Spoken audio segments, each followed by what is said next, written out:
All right, divisional round is officially done. I have kind of worked past my depression from yesterday's Bills game, although today with the Patriots winning and going to see Stidham next week, it doesn't help. But at least I'm happy that I've moved on. We saw a phenomenal, just a flat out great game to end the night between the Bears and the Rams. I'm so excited to go over both games with you today. It's JV Show. My brother AJ is with me today on the show. NFL with AJ. Good to see you again, my friend. Happy to have you. How you doing? Man, it's great to be here. I'm so proud of the show that you've built over this year, bro, and just grinding how you have through the entire season. I'm so happy to know you, man, and make this content. And if I thought I was going to see one more turnover in the divisional round, I might have had an all-time crash out. But we made it here, and I'm glad to go over the games, bro. Man, I appreciate that. And that's likewise. I mean, we've been watching each other for how long now on Instagram and growing on YouTube. And it's great to see that we're both growing at a steady pace here. And you're covering Saints stuff now. You're literally my go-to guy. And now watching the Patriots, we talked about it. We kind of texted back and forth a little bit. But watching the Patriots go from literally bottom of the barrel right up to conference championship, who knows with the Saints next year with how good that defense looked. And I know you guys have been raving about Tyler Shuck. So that's awesome to see. I'm excited for that offseason.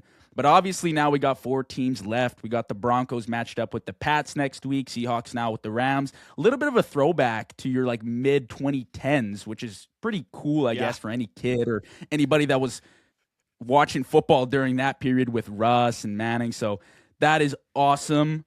I guess for me as a Bills fan, seeing the Patriots back there, I mean, I don't know what to feel of it, but I kind of like Drake Maye. I kind of like what they got going on there. I feel like Drake Maye, as for right now, is a little bit more likable than Tom Brady. So we'll talk about Pats, Texans, and then wrap things up with Rams, Bears. Obviously, earlier on in the day, we had Patriots 28, Texans 16. A game that I had the Patriots winning. I just did not believe in that Texans offense.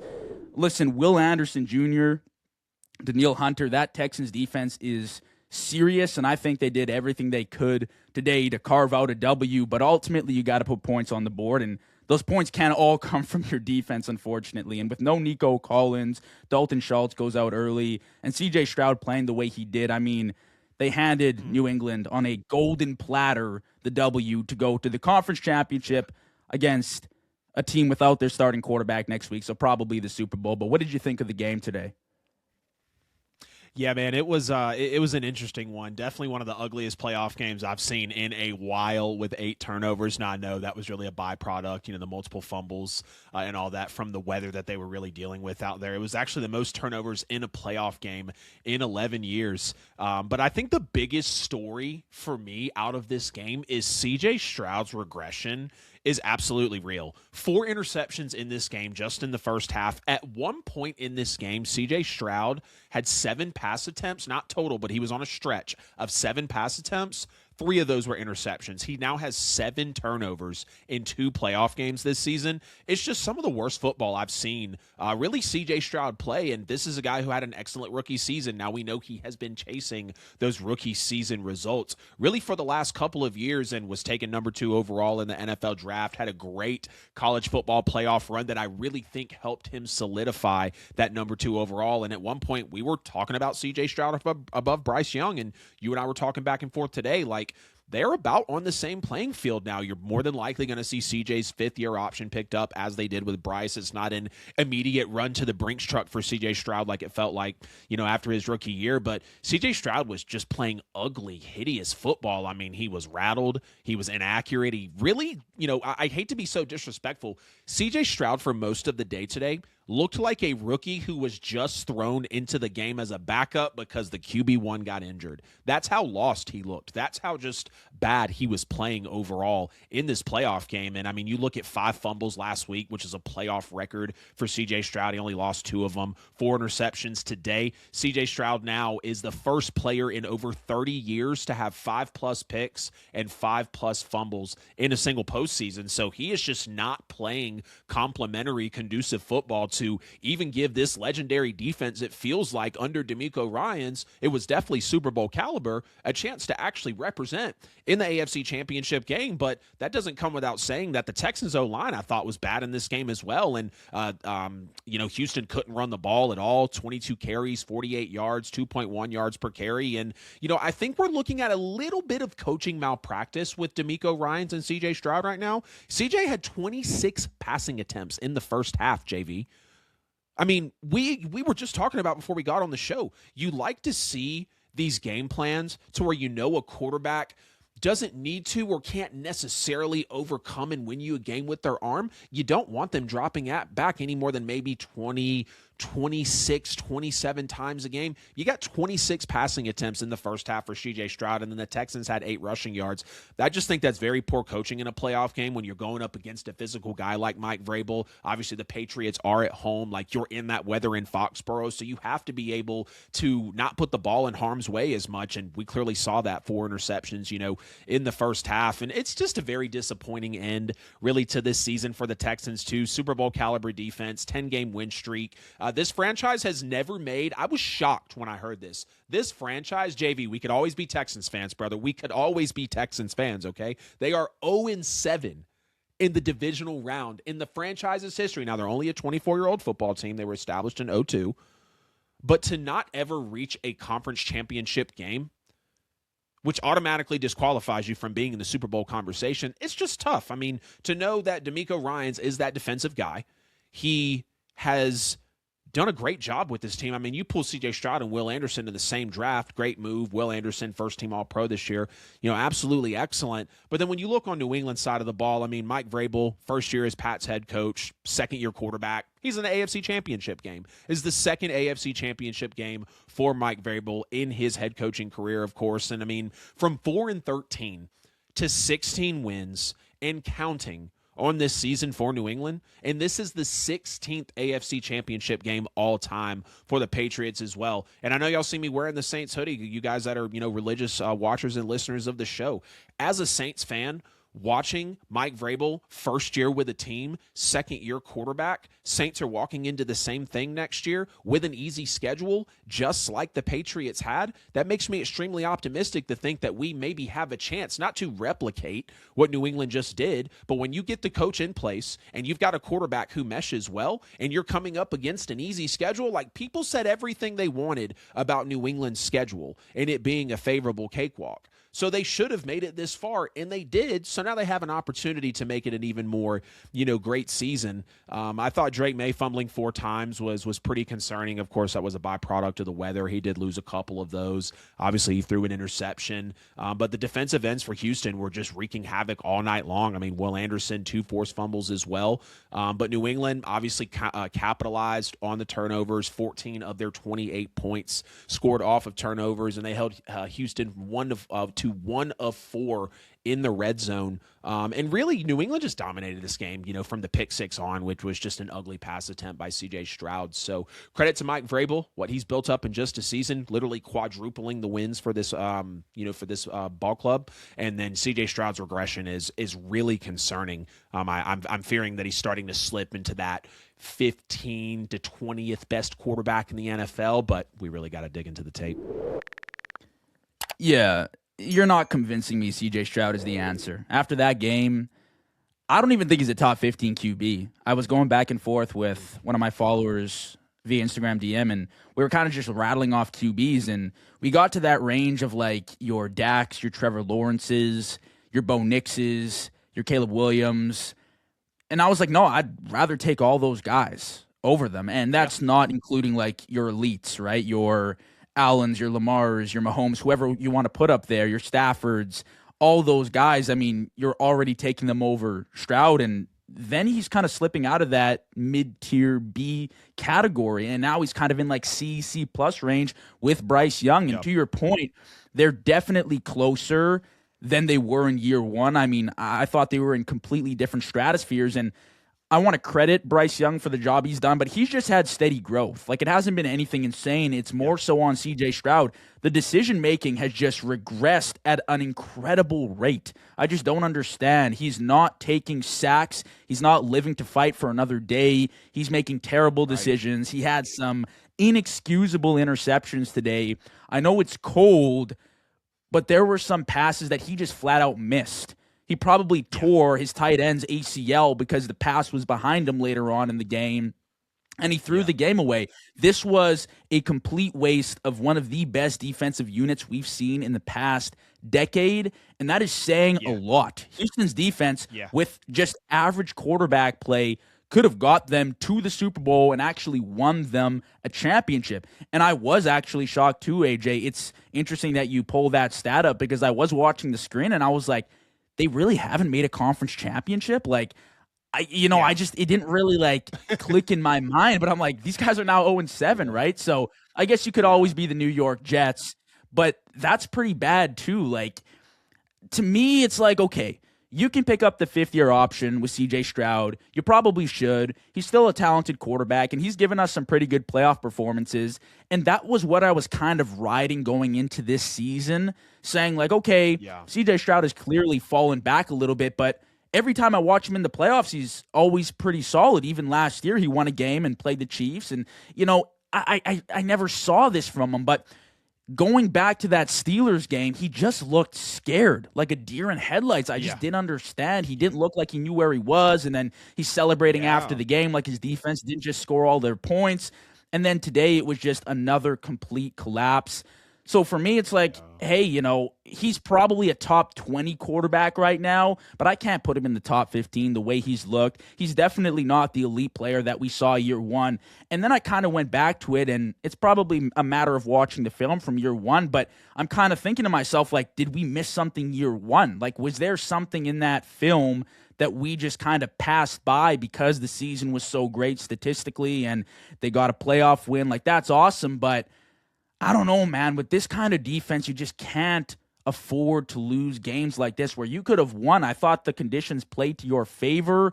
And again, maybe it's coaching malpractice, whatever it was. You didn't have Nico Collins. I do want to say the offensive line is brutal, and they don't give him a lot of time whatsoever.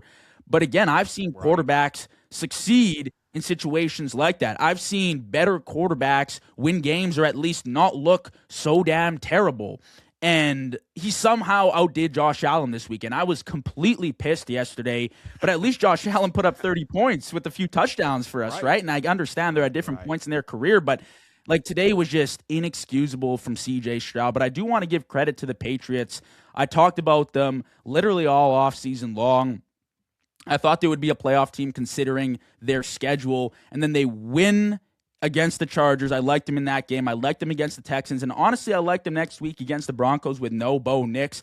I just think that they've set up the perfect plan of how to build properly, right? You build your defense. You find a coach that has won before. He won in Tennessee. So what is he going to do in New England? Like, look, the Patriots are a winning franchise. They know how to succeed. That's why they dipped out from Gerard Mayo year one. They went after Mike Vrabel, a guy they trusted. They found Drake Maye, who was clearly the franchise last year. You just had to look a little bit closer and bypass the poor offensive line play and the lack of weapons. They go out, get Stephon Diggs. You draft Travion Henderson, Ramondre Stevenson. That's been a solid 1-2 punch. Will Campbell's been solid. I mean, people will dog on him, but he went against Khalil Mack, Danielle Hunter, and Will Anderson Jr. Like, a lot of tackles aren't going to do too well against that, especially rookies in the playoffs. So I think when you look at the full picture, it's like New England's built properly. And I said in the offseason, matter of fact, I think January 1st, I said this team would make the playoffs. I said that there could potentially be another dynasty, and it starts with the quarterback play. I don't even think Drake May's been that good, AJ, in the playoffs. He's had multiple interceptions. He's had turnovers. It hasn't looked that great, and they're still winning games. And they put up 28 points against what most consider to be the next Legion of Boom defense in the Houston Texans. So I like the Patriots next week. I'm interested to hear what your thoughts are on the team. It's totally fair to say, hey, maybe they've had like a slightly easier path to the Super Bowl than some teams previously. I mean, they played the Chargers. I wasn't really hyped up about that. The Texans, their defense was scary, but offensively, it's like, hey, you put up a few touchdowns, it's game over. And then the Broncos next week, like, I mean, a few years ago, we saw Philly kind of cruise through the playoffs when they lost to the Chiefs, the 38-35 year. They had a few easy games, but listen, I don't want to take away from this team. What they've done is pretty incredible, and I think their record, I think their playoff record is a pure reflection of the coaching staff down to the players who have just built a really solid unit. Yeah, I mean, it starts with Mike Vrabel, bro. When we sit here and we talk about elite head coaches, you think of the Vrabels, you think of the McVays, you think of the Dan Campbells, you think of all of those guys that know how to invigorate a locker room and get them focused in on the main goal. And then you look at some of your facilitators out there, like a Nick Sirianni, or maybe I know he's a two-time coach of the year, but what did he really bring to the table in a Kevin Stefanski? Now, that's probably some Cleveland bias urging in because we know the Browns are a horrible franchise, but I mean, it starts at the top. It starts at the top with, the owner being in line with the GM, being in line with the head coach, being in line with the quarterback who can execute the system, and hiring out great parts of your staff. So I think New England really has that dialed in, and clearly this is a winning franchise. They're not a ghost to the playoffs or confused about what to do when they get into big moments. And here they go again, 16th AFC Championship game. Now obviously Brady took them to 25 of those, but hey, this is great. Second year quarterback in Drake Maye, Mike Vrabel immediately paying off as the head coach. So Patriots fans have every right to be hooping and hollering about this win, even though it wasn't great. You're still in the AFC Championship game, and you're playing a hell of a team in Denver who you get the leisure of playing a backup quarterback. So we'll see how that rolls out. Shout out to Sean Payton. I think we're going to be able to see a big part of his head coaching really come forward as well. I don't know if he'll be able to overcome having Jarrett Stidham as his quarterback, but if it's a competitive game, I'm not shocked because we know that Sean Payton is one of the top coaches in the league as well when we talk about elite coaching positions. And I talked about Sean Payton yesterday on the show, AJ, and maybe I didn't give him enough credit because I was so wrapped up in the Bills, but I would like to go back over the film because when you watch what he did, he was working without two of his receivers who went out during the game. And the ability to isolate matchups when he wanted them and notify his offense, his quarterback, his players when we had guys out of the lineup. There were 2 times that guys in our secondary were out on the sideline injured, even for a play. And on those 2 specific plays, the Broncos scored touchdowns, one at the end of the half, one to close out the game. And those were the difference makers, really. And that comes down to Sean Payton and the job he did. I don't think he's actually working with a ton of talent offensively. I think it's at best mediocre. Right. I like Sutton, but there's a lot to be desired still in Denver. But I will say what Sean Payton did for the amount of heat I would say he gets, because I feel like a lot of people get after him. And I understand, like, maybe he throws a lot of screens and maybe he's progressing a little slower than most head coaches or play callers with their quarterback. But once the playoffs came around, I thought it was great what he did against us, and I give full credit to him. But back to Mike Vrabel, I think an underrated part about sports is leadership. The thing about the Patriots is they've won before and they know what to do. So what they did is they looked at Bill Belichick and said, we're done with you. They moved on rather than keeping him around. And I don't know if that was the right decision or not. Right now, obviously, they're succeeding. But you look at a team like the Ravens, who kept John Harbaugh around for maybe a few years too long, or the Steelers with Tomlin, or the Bills with McDermott. The Patriots just hung it up with Bill Belichick, sucked for a few years, cut their ties with Gerard Mayo after one season because they saw the guy that they knew would have success with them, who was Mike Vrabel. He walks in, the defense is a completely different unit. They make some great free agency moves, and they don't even have a ton of talent offensively, yet they were a top 5 scoring offense this season. And once again in the playoffs, they've looked pretty phenomenal as a unit. I think what Mike Vrabel does better than most coaches, what I've loved about Dan Campbell since he's entered the league, is he's inspired and he's been a leader, and especially in a colder city. It's not like Miami Beach where there's a lot to do. Distraction. That's the mentality you got to have. You know what I mean? Like, you're locked into football. The environment definitely plays into things. And now I'm looking at next week, and yes, I just raved about Sean Payton, but it's hard to overcome having your starting quarterback, who you've had for now like 19 weeks, out of the lineup, and Stidham come in. And I still don't think like the Broncos move me very much, to be honest with you. Like, they're a good team, don't get me wrong, but they are not like a juggernaut yes, they're absolutely going to win a Super Bowl, if you know what I mean. Yeah. And, when you think about the Broncos, and people are probably going to think this is funny when I say it, but when you think of Denver, they are literally formed around Sean Payton, Bo Nix, and that defense. There's nobody really on offense as a player that you fear as like a game breaker, but the play calling is so diverse and Sean Payton is so good at his job. And Bo Nix is showing that he is a good quarterback. There are no more qualifiers out there for Bo Nix. He's certified. And I wish we could see him play in his first ever AFC Championship game, because when Sean Payton got hired a few years ago, I said, if this team gets to the AFC Championship first year, second year, I'm not shocked. Now, to what you're talking about with developing a little slower with their quarterbacks, but is anybody upset about that? Is anybody upset about Sean Payton in his third year with his second-year quarterback, AFC chip? Same thing with Mike Vrabel, second-year quarterback, first year as a coach for that organization. Now, obviously, he's been a head coach before, but, you're 100% right. You don't really fear Denver, and you did think of them as a competent team because of who was under center with Bo Nix complementing Sean Payton's style. Thankfully, the defense is still there, but it's definitely going to be a fall off with Stiddy, as Sean Payton likes to call him, under center. No, absolutely. And this, again, relates perfectly to what we were discussing about Mike Vrabel and the Patriots knowing how to win. This is a head coach that has won before and has won a Super Bowl and knows what he's doing. So there's a reason he moved off Russell Wilson. There's a reason he was a prick, and there's a reason he went out and got Bo Nix, because he saw something.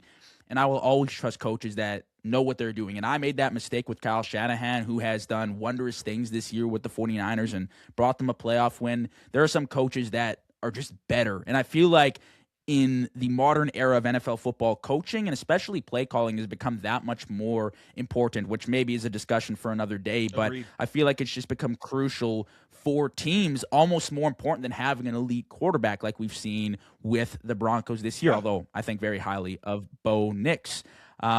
We look at the game we saw later, AJ, between the Rams and the Bears. Rams take it 20 to the Bears 17 in Chicago. No reason for Bears fans or the Chicago Bears as a team to hang their heads. This was a phenomenal season, and there is so much to look forward to. But in my opinion, whether or not you think this game reflected it, those are two pretty elite quarterbacks going back and forth. One of the older vets who took the W ultimately made a crucial pass, which was absolutely phenomenal. Like, I haven't seen a pass like that in a pretty long time. I think Devontae Adams on a literal threading the needle, like on the sideline, just unbelievable. But again, just to talk about the Bears real quick, like watching them all year long, obviously you can have your concerns with Caleb Williams. That's fine with the accuracy. I think the Bears have a top 10 QB in football now. I think it's pretty concrete because the talent is obviously there, and he won you a playoff game. And really the only thing that you want out of Caleb is to hit the easy layups. Now, I've said for a long time this year that will come with development under Ben Johnson. Maybe it won't, and maybe this is just the player you live with. Maybe that's just Caleb Williams. Maybe he won't always be the most accurate passer. And we talked before the show started, AJ, about it being cold weather. He was throwing a few rockets out there, and that's tough to catch. I think this was a very encouraging playoff run for Caleb Williams, a guy who on multiple fourth down conversions laced up the cleats and delivered. And tonight, one of the most magnificent plays I've seen in a long time from a quarterback in the playoffs, backpedaling 20 yards to thread it to the back of the end zone, rainbow shot to Cole Kmet, absolutely phenomenal. I believe this is growth for Caleb Williams and Ben Johnson. I really do. I think this is a game you look at, you see 3 interceptions.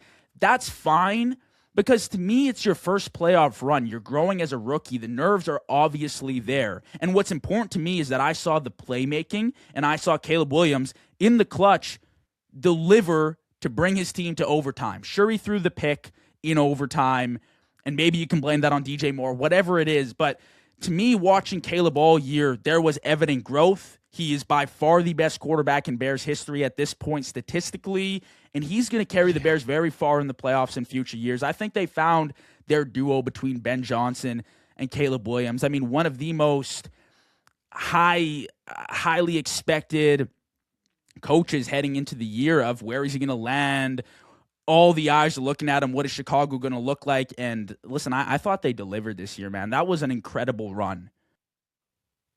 Yeah, it was an incredible run. No doubt about it. And they did deliver this year, but I can't lie, JV. You're being too gracious on Caleb Williams. I'm not fine with 3 interceptions in a home playoff game, because you take 2 of those careless interceptions off the board, or just trying to, make a big play, or, just force it in there when it's not needed. And I think you're talking about a different ball game. Like, maybe Caleb doesn't have to deliver like he did with a Hollywood-esque type throw at the end of regulation, super calculated backyard football to get it in there. Like, when you think about Caleb Williams as a whole, as a player, he's an elite talent, but I can't call him an elite quarterback yet. I just can't do that yet. And I'm sure that it's very questionable of me to be for other people looking in, well, how can you say that after 4th and 8 in the wild card? How can you say that after the, another 4th down insane conversion to send it to overtime? When you're completing 40 to 50 to 60% of your passes consistently in games, and when you're overshooting multiple receivers, and when you just don't have the touch to complete a layup, those simple types of throws are sometimes the reasons why you have to perform these Josh Allen superhero type plays, why you have to come out and play like this. And I believe the same sentiment about Josh Allen. Josh Allen is not only called upon to do so much by his team, but when you miss the layups, or when you play reckless, then you have to build more momentum by big time plays, which there's nothing wrong with pulling those out, but you want him to be able to preserve the type of plays that Matthew Stafford made in overtime to Davante Adams. Nothing insane, but it was a layup that he hit right on the sideline. Amazing toe tap by Davante. Like, I think you guys understand what I'm saying here. It's about being able to be 110% in the simple moments, because Caleb Williams had a great throw at the end of regulation. But in reality, that's about an 80-20, maybe 70-30 ball, which is enough to throw it, right? But if the defender can play that better off, you're talking about another potential pick from Caleb, and we're not going to overtime, right? Like, the Rams are winning it in regulation, and the game is the game. I'm a fan of Caleb's talent, and I believe wholeheartedly that Caleb Williams can be an MVP. He could be a top 3 quarterback, best quarterback in the NFL someday, can go and have a playoff run, develop into a Super Bowl champion. Like, him and Ben Johnson are going to be a match made in heaven for the next 12 to 15 years in the National Football League, I'm sure. But I see why some people have a hard time buying into Caleb, because when he throws the interception in overtime, I'm like, damn, Caleb? Like, come on. You live to see another day. Sometimes you have to be Bruce Wayne. You can't always be Batman. You can't always put on the cape, and I know that's who he's built as a player to be. I watched him extensively at USC, and I also watched him a little bit at Oklahoma when he took Spencer Rattler's job. So, I've seen the Caleb Williams development come in year over year, and the Heisman season was immaculate as well. But when he came into the draft, and as he's played through his couple of years in the National Football League, we still have the same question. When will he become an accurate passer? When will he have enough poise when you're not down by 9 points with 45 seconds to go, or whatever clutch situation you want to create for Iceman, which is fine. Like, the fact that he's earned the title Iceman 2 years into the league is pretty remarkable. And I'm not trying to be funny about superlatives or nicknames, because he does back up the clutch gene. We saw Bears this year, 7 wins in the final moments of a game when you were trailing within the last 2 minutes. That's an NFL record. You don't do that without a clutch quarterback. You don't do that without a great play caller.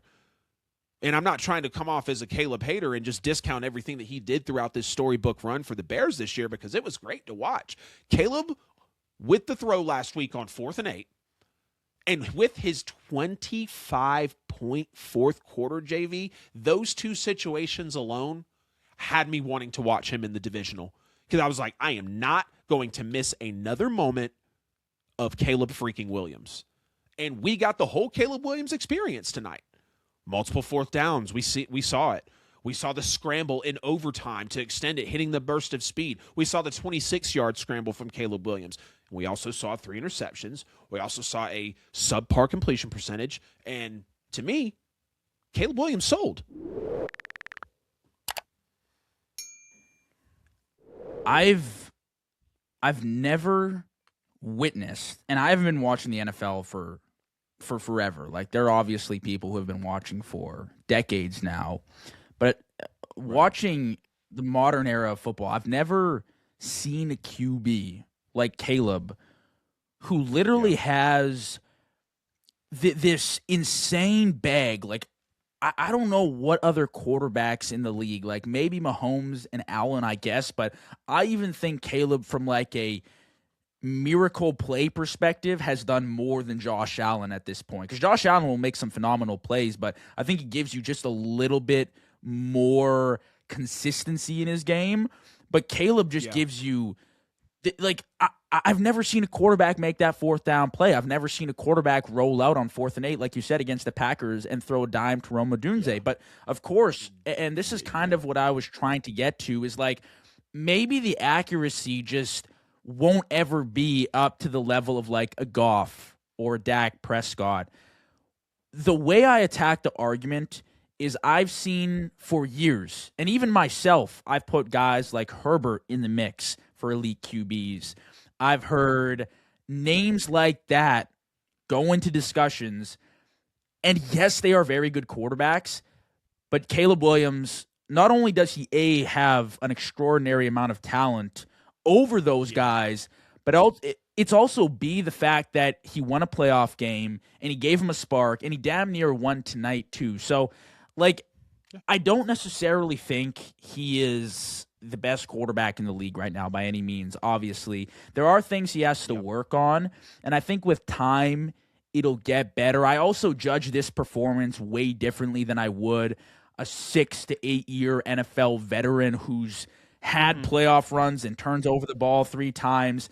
The crazy thing about tonight is, even with the turnovers, Caleb still really, really impressed me and everyone, to be Yeah. honest with you, I'm sure, watching him. So I think you go into next season and you're like, well, we have a really good run game. Ben Johnson's a great play caller. And Oh yeah. maybe Caleb bumps it up to like a 61. I don't know what his completion percentage was on the year. I'll pull that up real quick just so we can get that right. Um, so he was at a 58% completion percentage, which isn't great by any means. But even if he can Yeah. drag that up to like a 61%, I'm pretty satisfied, because then you're able to say, okay, like, we can get a little bit more consistency out of you, but when we need the big plays, like, Caleb's going to be there. And that's always the thing you want from a quarterback, right? Like, even if you throw away the ball 3 times as an interception, as long as you win the game, I don't really give a shit, to be honest with you. But Yeah. the other side of that argument is, we saw all weekend long, the quarterbacks that turn the ball over, CJ Stroud, Josh Allen, Caleb Williams, they're going to lose you the games, right? Like, those turnovers are 100%. crucial. Possessions mean everything in the playoffs. And when you can steal 1, 2, or even 3 in this case scenario, and even score off them, that flips the game, flips the momentum, right? So I look at this game, and yeah, like, of course, if Caleb plays a cleaner game, they win that game. If they convert on 4th downs, and people will probably be after Ben Johnson, but it's like, you got to live and die by it, right? Like, you're going to live by the Yeah. decisions, and you're celebrating if they make those. And I thought tonight, to be honest with you, Caleb could have done more with his legs on some of those 4th down conversions. He's so athletic and such a sticky and versatile athlete that I would have liked to see him, crack out a run or two on a 4th down and just pick it up with his legs. But, I do give full credit to the Rams. This is a well-coached team by Sean McVay, who's won a Super Bowl, who knows what it takes. He's been one of the most successful coaches in NFL history. He's been literally revolutionary for most coaches when we look at the modern era of coaching. And Matthew Stafford, a veteran, when it counted most, made a phenomenal pass. I don't think he's honestly been that clean ever since that Week 13 loss to Carolina. There have been a few games I've just been like, even tonight, I thought he missed some passes last week against Carolina. He's thrown some really weird interceptions, which are unlike him. But at the end of the day, he's a quarterback that you have to trust in the playoffs, because he's proven it with the Rams. He's won a Super Bowl.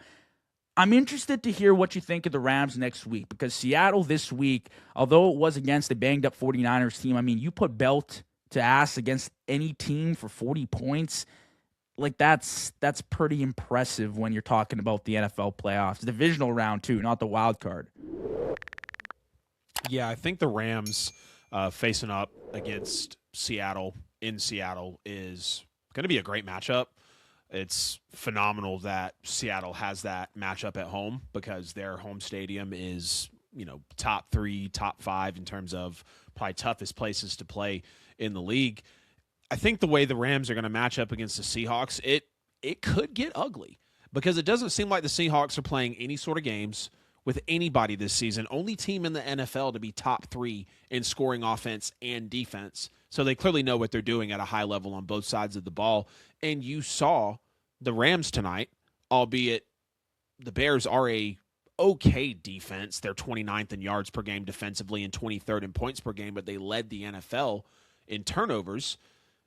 They've got enough players to make plays, but you felt like with Caleb having 3 interceptions thrown on the day that you would have liked to see the Rams get a little more ahead on the scoreboard. Maybe not have this game need to go into overtime because you're allowing Caleb Williams to, make those types of plays. I don't think the Rams are really going to get that type of leeway with Seattle next week because, they just absolutely dominated. They are the most complete team in the playoffs right now. Sam Darnold fits perfectly into that scheme. K9 and Sharps are insane. You've got the defense who is playing at an extremely high level. I see exactly why people are comparing it to the Legion of Boom. And you have Rashid Shaheed, who was the best acquisition at the trade deadline. You're welcome, Seattle. And you see what he's able to do in the special teams games. So it's just really a complete team going up against a team in the Rams that showed us they can bend a little bit against the Panthers. They get 3 turnovers out of Caleb Williams, but don't do a whole lot with it. And now, yes, they turn Caleb over in overtime to be able to, go on and win the game. But I think Seattle is going to just really be better in terms of the matchups. And I think it's going to be an elite coaching showdown as well. Mike Macdonald has a real opportunity to put another notch in his tool belt with a win in getting to the Super Bowl. The thing about the Rams, and we'll wrap it up right here, just talking about the Rams as a whole, because I've watched them since that Week 13 loss against Carolina. And what I've kind of learned this year is, your gut, it's usually not going to lie to you. I won't lie to you. I thought the Bills, this was going to be the year, but there was always this feeling all year that I was just, stressed. And not because it's my team, because I knew we had weaknesses. And the thing with the Rams is I have this gut feeling, and every time I watch them, it's geez, how did they not lose that game? How did they come back and beat the Panthers? The Panthers had stole all the momentum, but then, Stafford makes a clutch touchdown pass. That's fine, right? All credit to Stafford. You need those. But then again, tonight, it's okay, you probably should have lost the game to Chicago, but Caleb Williams gave you the game with the interception. Okay, cool. Exactly. On to next week. But, that's 2 out of 4 games, and maybe you can win another 2 like that. And I love McVay, and I love Stafford, and they've won a Super Bowl together, so they can definitely do it again. But I will say, there is this weird feeling I got in my stomach, and it's just are they going to be able to do that against Seattle? Maybe Sam Darnold makes a obscure, weird turnover or 2, and they win the game. But then it's the Super Bowl and the Patriots, I'm assuming, who are going to make it there with the Bo Nix injury. I don't have a good feeling about them. I don't know. But they've won the games, right? So it's hard to, debate against it. I'm kind of, contradicting myself here. But anyways, I was happy that we saw a pretty phenomenal game tonight. Did you have any final takeaways from the Rams or the Patriots from earlier on? No, I think we pretty much hit everything pretty well in the Patriots. Some final thoughts, on the Rams Bears matchup. I really, looking at it as a whole, the Bears were the best story and the biggest underdog next to the Panthers in terms of underdog coming into the playoffs. First-year coach in Ben Johnson, second-year quarterback in Caleb Williams, who is insanely talented, turnover machine defense led by Dennis Allen. You have the best running back tandem in the NFL. For all of this to play out this way, and to know that if Caleb Williams would have just been a little more disciplined in this game, we're having a different conversation right here on the reaction, And I want to give a shout out to the Bears secondary, who I actually thought played pretty well against a potent Rams wide receiver core. Devontae and Puka were pretty clamped through three quarters. They had a combined 3 catches for 27 yards. All of that was from Puka. Devontae had 2 targets, no catches through 3 quarters. He didn't have his first catch until 11 minutes left in the game. I mean, you had a diving PBU by Stevenson in the end zone, which was, crazy before Kyron Williams ran in his second touchdown of the game. And again, for this defense to be 29th in yards per game, 23rd in points per game, but being able to lead the NFL in turnovers, that's just a testament to the raw amount of talent and the physicality that, really the Bears play with. And it was impressive to see them be able to really hold up defensively. So that's what makes me feel even stronger about Caleb not performing as well as he should have. Because when you even look at how the comeback was lined up for Caleb Williams, bad punt by LA puts you at the 50. Minute 50 seconds left, 1 timeout, 3 plays, and you're already inside the 15-yard line. And Caleb Williams delivers the moment that everybody was waiting for to get it to overtime. But again, when you look back on the layups and the completions that he missed and the drops that, did not go in his favor, I know you say maybe inching up to 61% completion or so would be nice. Maybe I'm spoiled by the fact that I feel like the NFL average for top tier guys is like 67 to 71%. I'd love to see a quarterback at least at 64, 65% completion, because here's what I'm going to tell you, JV. If Caleb Williams is not able to develop into an accurate quarterback, we're going to be potentially talking about another Cam Newton. Amazing, elite playmaking capabilities, can burn you with his legs, can play some great backyard football, but if you can't hit the layups, if you can't be an accurate passer, I mean, look at Michael Vick. Amazing quarterback. I'm not going to talk about him on an elite level of all-time guys. The talent, yes, but I think overall, Mike Vick was an average thrower of the football, but he was an elite playmaker in space, threw a great deep ball, which you can't really live and die by in the NFL. And I know that Caleb has the trajectory to be greater than those guys were. He's just got to hone it in. And I think Ben Johnson, we saw it in year 1. I think Ben Johnson's going to be the guy to do that. And ideally, I would like to see Caleb not making these mistakes next year, maybe through September. But by the middle of October, I need Caleb Williams throwing for 64% completion and taking care of the football. And that's one thing I'll give Caleb, right? Caleb had 0 games in the regular season of 2+ interceptions, but both playoff games in a year where you have a top seed, you're hosting 2 playoff games, you're maybe able to make a run. Now, yes, you'll have to go to Seattle to play the NFC Chip. You want to see that cleaned up. So we'll see how things develop over time, but this Bears team is going to be really exciting to watch. And Caleb Williams has me hooked. For sure. And I would love to say, just complete the passes because they look pretty easy out to the flats.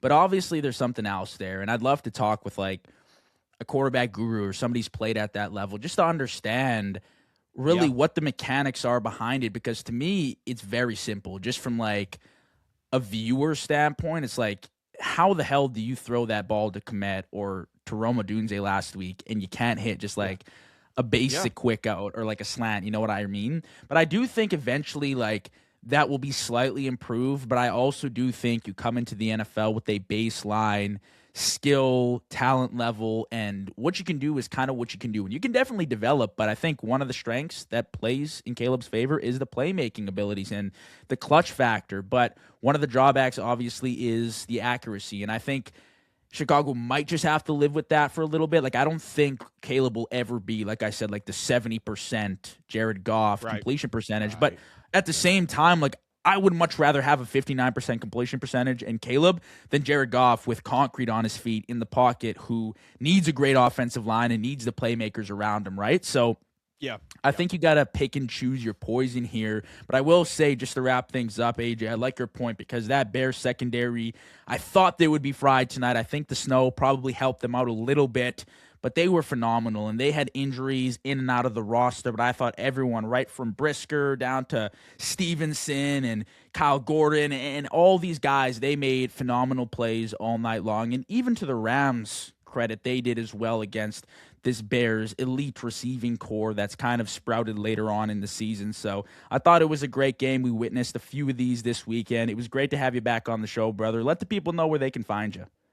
Yes, I really appreciate it, JV. At NFL with AJL on all social media and podcast platforms. Please subscribe on YouTube, like, and share wherever you may see the content. You can hit the bell as well. All the things you do for JV to engage with him and his phenomenal show that he's got here across all platforms. You do the same thing for us, like I said, at NFL with AJL on all social media and podcast platforms. I'm sure you can tell by the backdrop. Big-time Saints and Dogs fan. I'm one of those rare breeds out there. Talk about exercising the ultimate level of free will, and I'm so grateful that I landed in this position. So big-time one-stop shop for all of your Bulldogs and Saints content as well. And always love doing the show with you, bro. Like I said, I'm so proud of the way you've grown, man. The lower thirds, the different editing styles. You know I'm a geek about that stuff, so I see how hard you're going to really give the nice content for the audience, bro.